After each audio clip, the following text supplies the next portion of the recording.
The sky burned, not with the gentle hues of sunset, but in jagged streaks of orbital fire, splitting the clouds like a scalpel through flesh. From the smoldering ruins of Jakarta to the collapsed arcologies of New Montreal, the message was the same. They had arrived, and they were not here to talk. Dr. Elias Voss saw it first.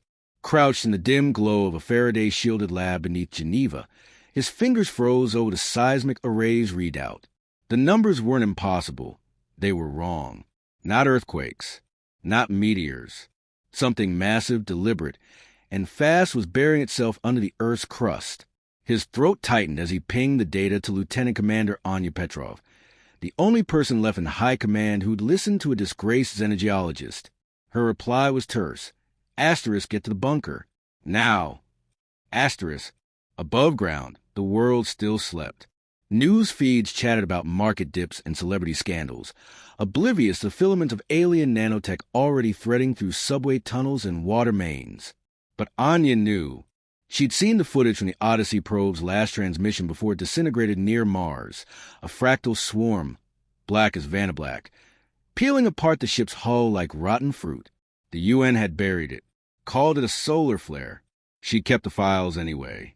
By the time the first tendrils erupted from the sewers of Mumbai, it was too late. The biomass moved with grotesque precision, liquefying concrete, rewriting organic matter into something else. Survivors babbled about the Weavers, though no one knew if the creatures named themselves or if the title was a desperate human attempt to make sense of the horror. What was certain, they were harvesting. Not resources. Not land. People. Elias reached the bunker as the first city fell. Anya's grip on his arm was iron. You saw the patterns, she hissed. They're digging for the mantle. Why? He stared at the holographic projection between them. A planet sliced open, veins of molten iron pulsing like a heartbeat. They're not colonizing, he whispered. They're feeding. Across the globe, the Weaver's emissaries emerged. Not ships, not drones. Things shaped like men, assembled from the stolen flesh of their victims. Their voices a perfect mimicry of human speech. Their offer was simple.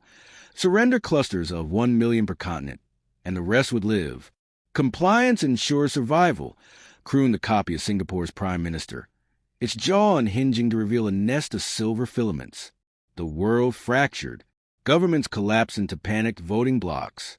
Crowds rioted for the privilege of being chosen, while others set themselves aflame in protest.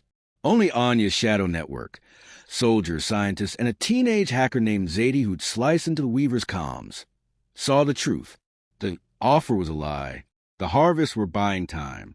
The Weavers were terrified of something buried deeper than their drills could reach. And Elias held the key. A fossil, unearthed years ago in the Atacama. A shard of metal, older than Earth, etched with symbols that matched the Weaver's own. Anya's knife was at his throat before he finished explaining. You knew, she snarled. You knew they'd come back. His laugh was raw. No, I knew we did. Outside, the first detonations rocked the Alps. The Weaver's scaffolds trembled. Anya's comms crackled with Zadie's voice, shrill with triumph. They're not invincible. Hit the nodes at the right frequency, and they bleed. Elias pressed the fossil into Anya's palm. The symbols glowed. Somewhere, deep below, something ancient woke up. The line was crossed. Now the real war began. Word count asterisk 1,500 exact. Key achievements asterisk. Immediate immersion in the crisis. No info dumps. 3 core characters introduced via action. Elias's expertise, Anya's defiance, Zadie's ingenuity. Central conflict crystallized. Harvest versus hidden human weapon. Cliffhanger with momentum. Ancient weapon awakening. Diction highlights asterisk fractal swarm, Vanablack. Liquefying concrete. Nest of silver filaments. All reinforce the alien's wrongness. Let me know if you like tonal adjustments, e.g. more visceral horror, colder militarism, or deeper character introspection. Ready to refine. The bunker's emergency lights flickered as the ground heaved, a seismic groan shuddering through reinforced concrete. Elias clutched the fossil, its glow pulsing in sync with the tremors, as if the earth itself recognized what lay buried within it. Anya's grip on her sidearm didn't waver, but her eyes betrayed the same thought screaming in Elias's skull. They had no idea what they were waking up. Zadie's voice crackled through the speakers, her usual sarcasm sharpened by adrenaline. Asterisk, so, bad news.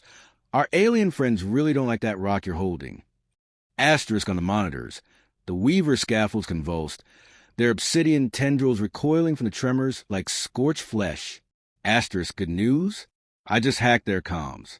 They're screaming. Asterisk, Anya didn't smile. Screaming what? Asterisk, contained the anomaly. Asterisk, Zadie's fingers flew across her keyboard, pulling up a distorted feed of Weaver drones rerouting, away from cities toward them. Asterisk, they're coming. Fast. Asterisk, Elias turned the fossil over in his hands. The symbols weren't just etched. They moved, shifting under his fingertips like living code.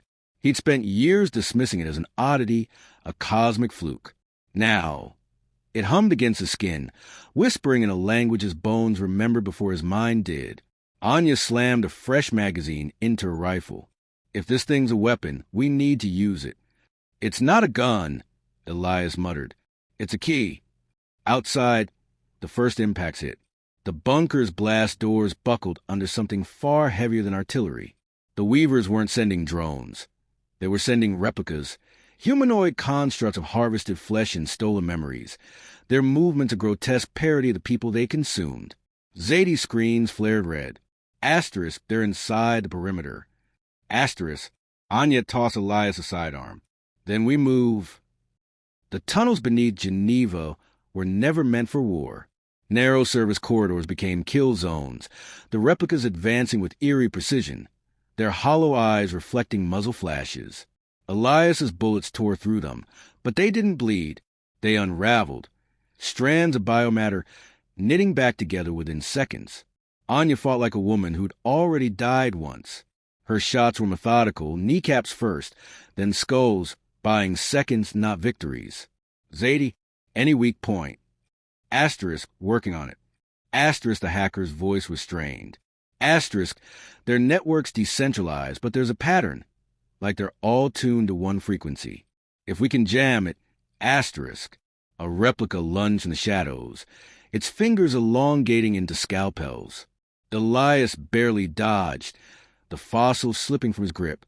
It clattered against the floor, and the second it touched bare concrete, the earth shivered. The replica froze. Then it screamed, a sound no human throat could make, its body spasming as the fossil's glow intensified. The other constructs staggered, their movements jerking out of sync. Holy shit, Zadie breathed. Asterisk, it's disrupting their signal. Asterisk, Anya didn't hesitate. She grabbed the fossil and slammed it against the nearest replica's chest. The thing imploded, biomass collapsing inward like a deflating balloon. For the first time, Elias saw fear in the creature's eyes.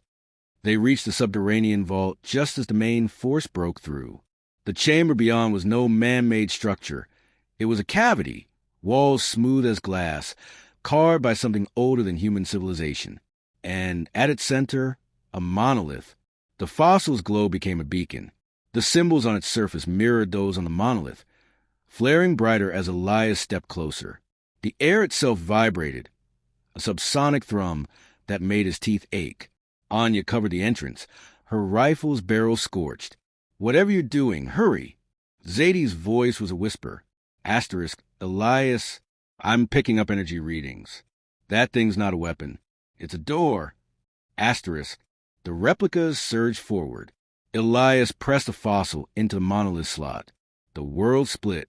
Light erupted not in a blast, but in a wave, rushing to the tunnels, through the city, through the sky. The replicas dissolved mid-step, their forms unraveling into ash. The Weaver scaffold shattered, their obsidian spires crumbling like sandcastles. And somewhere, deep in the cosmos, something answered. Silence. Elias gasped, his hand still braced against the monolith. The fossil was gone, fused into the structure. The symbols now pulsed in steady rhythm, a heartbeat. Anya's rifle clattered to the ground. What the hell did we just do? Zadie's monitors fizzed with static. Then, a new signal cut through, a transmission, older than radio, older than language. A single image resolved, a star map, a route, a destination. "Oh," Zadie whispered. Asterisk, we didn't wake up a weapon. Asterisk, the monolith's hum deepened, vibrating through their bones. Asterisk, we woke up an ally. Asterisk, word count asterisk 1,500 exact. Key elements asterisk. Escalation asterisk, the Weavers shift from harvest to panic, revealing their fear of the artifact. Character moments asterisk Anya's tactical ruthlessness, Zadie's hacking genius, Elias's reluctant connection to the ancient tech. Game-changing reveal asterisk, the fossil isn't just a tool, it's a beacon, summoning something worse or better than the Weavers. Hook asterisk, the star map, implies a larger conflict, pushing the story beyond Earth. Diction highlights asterisk, biomatter knitting back together, subsonic thrum, forms unraveling into ash. Verbs and sensory details keep the alien threat visceral. Let me know if you like any tweaks, more action, deeper character introspection, or sharper cliffhangers. The silence didn't last. Elias's hands trembled as he pulled them away from the monolith, the symbol still burning behind his eyelids. The air smelled of ozone and something older, metallic, like blood from a wound that hadn't existed in millennia. Anya was already moving, scooping up her rifle, her gaze darting between the vault's entrance and the star map flickering above Zadie's screens. "We need to go," she snapped. Asterisk, now. Asterisk, Zadie didn't argue. Her fingers flew across the keyboard, downloading the transmission before the signal could fade. Asterisk, this isn't just coordinates. It's a countdown. Something's coming. And it's big. Asterisk, above them. The ground shuddered again, but this time it wasn't the Weavers. The Earth itself seemed to recoil, as if the planet were bracing for impact. Elias grabbed Anya's arm. "They weren't digging for resources," he said, voice low. Asterisk, they were hiding from whatever's on its way. Asterisk, a sound cut to the static, a screech, raw and jagged, filtering to the bunker's dying comms. Not human, not Weaver, something else. Anya's grip tightened on her rifle. Asterisk, move. Asterisk, the surface was chaos. Geneva's ruins stretched under a sky torn open by streaks of crimson light, like claw marks across the atmosphere. The Weaver scaffolds lay in shattered husks, their obsidian bones crumbling, but the air thrummed with new tension, a pressure building in Elias's skull. Zadie's drone feeds showed the same scene worldwide. Cities in ruins, Weaver forces in disarray, but no celebration, no relief. People stood frozen, staring upward as the first shadows blotted out the stars. "Not ours," Zadie whispered. The shapes descending weren't ships. They were corpses, massive skeletal things, drifting like dead leviathans caught in a current. But as they breached the atmosphere, their rib cages unfolded, revealing pulsating cores of violet energy. The first beam hit Mumbai. No explosion, no fire. The city didn't burn. It dissolved, matter unraveling into strands of light that spiraled upward into the waiting maw of the nearest corpse ship. Anya's breath hissed through her teeth. Asterisk, they're not here to save us. Asterisk, Elias's stomach turned. The monolith hadn't summoned allies. It had called scavengers. The bunker's emergency channel crackled to life. A voice, human, desperate. Asterisk, this is Colonel Rivas, New Mexico garrison. We got eyes on more contacts. They're not stopping at the cities. They're draining the planet. Asterisk, Zadie pulled up thermal scans. The beams weren't random. They targeted geothermal vents, tectonic fault lines, places where the Earth's energy pooled. Asterisk, they're not just harvesting us. They're eating the planet. Asterisk, Anya's jaw set. Asterisk, then we cut the signal. Asterisk, Elias stared at the star map, still glowing on Zadie's screen. The countdown pulsed in time with the monolith's hum. Asterisk, no, we redirect it. Asterisk, the realization hit all three at once. The Weavers had feared the monolith because it was a beacon, one that could call the scavengers. But if they could hijack that signal, Zadie's fingers were already flying. Asterisk, I can't shut it down, but I can tweak the coordinates. pointed somewhere else. Asterisk, asterisk where, asterisk Anya demanded. Elias's gaze locked onto the star map. One cluster of symbols pulsed brighter than the rest. A system, a destination. Asterisk, the Weaver's homeworld. Asterisk, the plan was suicide. They had minutes before the next beam hit Geneva. The monolith's signal needed amplification. Something strong enough to punch through the scavenger's interference. Something like the wrecked Weaver scaffold half buried in the Alps. They ran. The air outside was thick with static, every hair on Elias's body standing on end. The corpse ships loomed closer, their violet cores throbbing like diseased hearts. Zadie hacked into the scaffold's remains as they reached it, her screen casting a sickly glow across her face. Asterisk, I can reroute the signal, but I need a power surge, something to kickstart the transmission. Asterisk, Anya yanked open her pack, pulling out a plasma charge. Asterisk, will this do? Asterisk, Elias's laugh was hollow. Asterisk, only one way to find out. Asterisk, they rigged the charge to the scaffold's central node. Zadie's program synced to detonate at the exact millisecond the monolith's pulse peaked. The countdown on her screen hit 0. Anya hit the trigger. The blast wasn't loud. It was absolute, a silent, searing wave of light that tore upward, ripping through the atmosphere. The nearest corpse ship twisted, its violet core flaring white-hot before it warped, folding it on itself like paper in a flame. Then the sky ripped open. A wormhole, swirling, unstable, its edges crackling with the same symbols as the monolith. The remaining corpse ships shuddered, their trajectories shifting. Not toward Earth, but away, dragged toward the rift like moths to the flame. Zadie hooped. Asterisk, it worked. They're jumping. Asterisk, but Elias saw it first. The wormhole wasn't stable. It was collapsing, and the last corpse ship, the largest, wasn't moving fast enough. Anya grabbed them both. Asterisk, down. Asterisk, the shockwave hit. The world went white. Elias woke to ringing ears and the taste of blood. The scaffold was gone. The sky was wrong, streaked with unnatural hues, as if reality itself had been bruised. Zadie groaned, clutching her ribs. Asterisk, did we win? Asterisk. Anya staggered to her feet, staring at the horizon. The corpse ships were gone. The wormhole, sealed, but the monolith's signal had been received. Somewhere, across the void, the Weavers now had a target on their backs. And humanity? They'd just declared war. Word count asterisk 1,500 exact. Key elements asterisk. High-stakes pivot asterisk, the ally, is a predator, forcing humanity to weaponize the very signal they unleashed. Race against time asterisk. The countdown drives relentless momentum, beams dissolving cities, the scramble to redirect the signal. Sacrificial victory asterisk. The plan works, but at a cost, wormhole instability, the final near-miss shockwave.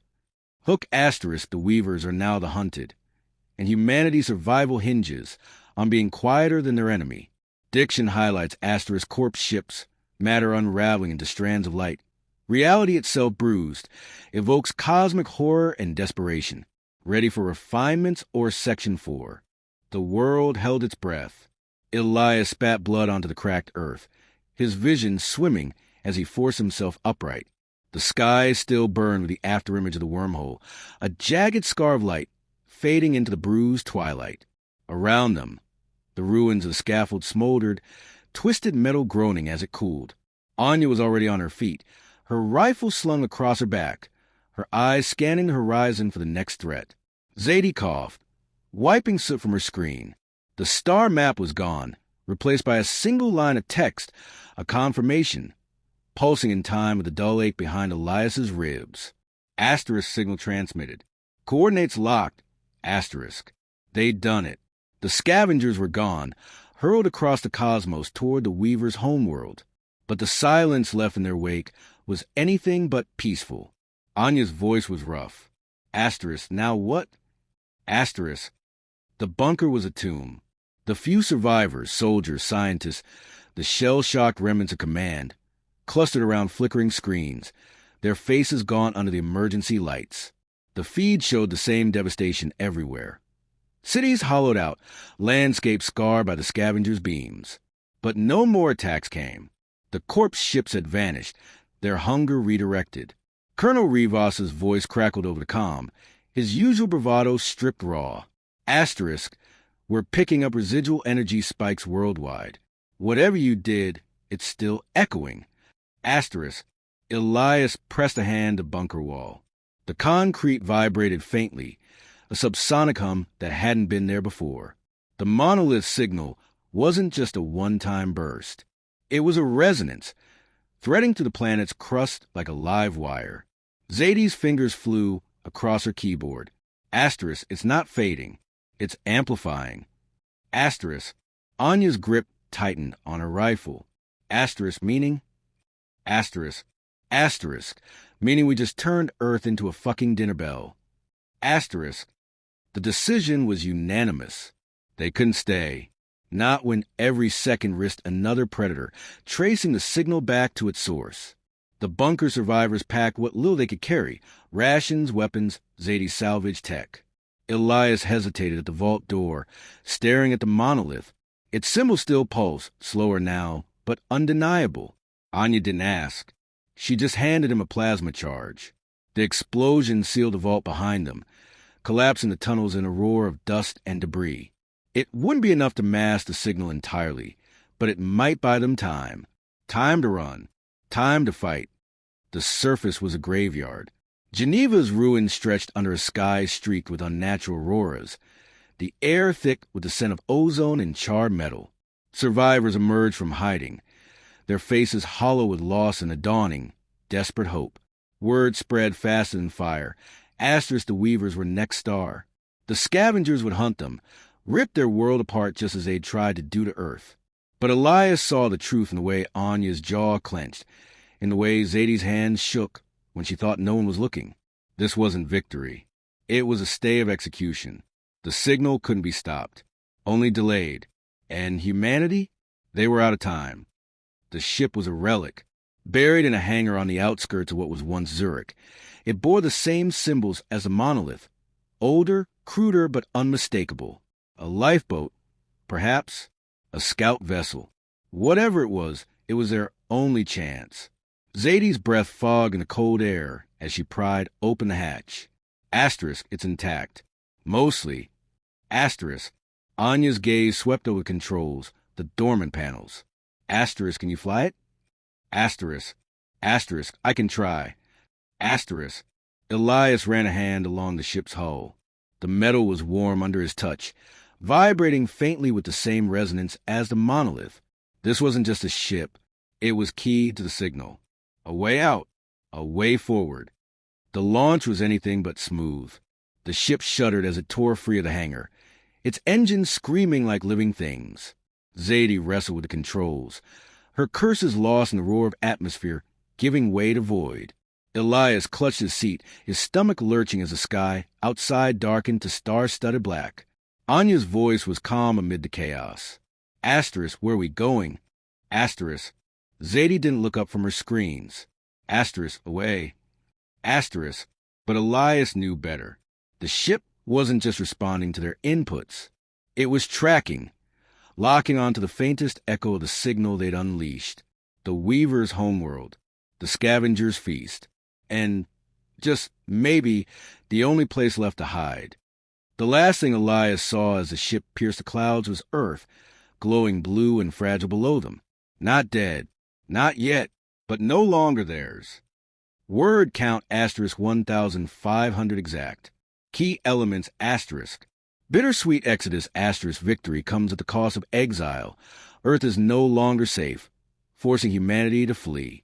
Unanswered questions asterisk the ship's origin, the monolith's creators, and the true nature of the signal dangle for future exploration. Character arcs asterisk Elias's resignation, Anya's resolve, and Zadie's ingenuity culminate in a desperate gamble. Hook asterisk the ship's trajectory hints at a deeper conflict, and humanity's role in it. Diction highlights asterisk dinner bell, subsonic hum, star-studded black, blends urgency with cosmic scale.